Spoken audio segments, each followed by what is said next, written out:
पिछले 24 घंटे के अंदर बीती सबसे इंपॉर्टेंट खबरें कुछ इस प्रकार है। सबसे पहले डोनाल्ड ट्रंप इस समय पर चाइना पहुंच चुके हैं। चाइना वही देश जिसके ऊपर ईरान लगभग 80% अपने फ्यूल के लिए डिपेंड करता है।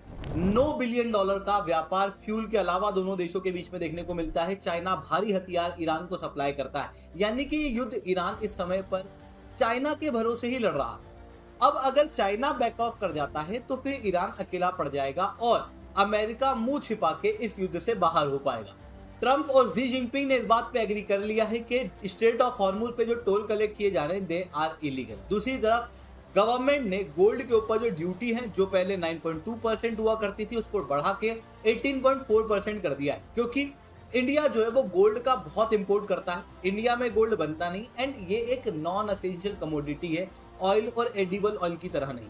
इसलिए इसके इंपोर्ट को कम करने के लिए इंडिया के फॉरेक्स रिजर्व और रूपी डेप्रिसिएशन को प्रोटेक्ट करने के लिए बहुत इंपॉर्टेंट स्टेप है। दूसरी तरफ भारत के प्रधानमंत्री के ऊपर जब बैकलेश देखने को मिला, क्योंकि ये बड़े कॉन्वॉय को लेकर चल रहे थे उस समय पर जब इंडिया में ऑयल क्राइसिस आने की समस्या है, इस बैकलेश के बाद भारत के प्रधानमंत्री ने अपना कॉन्वॉय जो है उसको छोटा कर दिया। कैबिनेट के द्वारा 37,500 करोड़ का कोल गैसिफिकेशन प्रोजेक्ट को अप्रूवल दे दिया गया है, क्योंकि कोयला जो होता है उसको जब डायरेक्ट जलाया जाता है तो फ्लाई ऐश निकलती है और उससे बहुत पॉल्यूशन होता है। बट अगर मैं गैसिफाई कर दूं कोल को तो उससे सिनगैस निकलती है और वो सिनगैस एनवायरमेंटली फ्रेंडली होती है।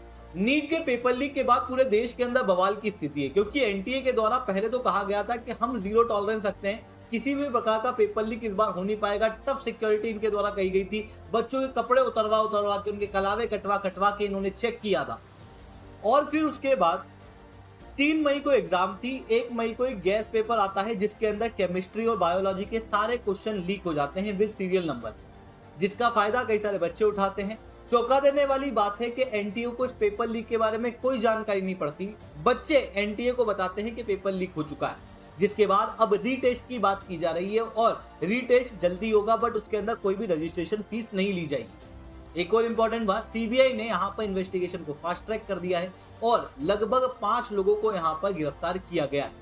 ऐसी कंडीशन में राधा कृष्णन कमेटी की रिपोर्ट यहाँ पर काफी इंपॉर्टेंट हो जाती है, जिसने नीट 2024 के अंदर नीट को ठीक करने के लिए कुछ रिकमेंडेशन दिए थे, जहां पर उन्होंने कहा था एनटीए का एडमिनिस्ट्रेटिव स्ट्रक्चर तो चेंज किया ही जाना चाहिए। साथ में ये पेपर बेस्ड सिस्टम, जहां पर पेपर को किसी गाड़ी के जरिए सेंटर तक पहुंचाया जाना, ये बहुत ही रिस्की है।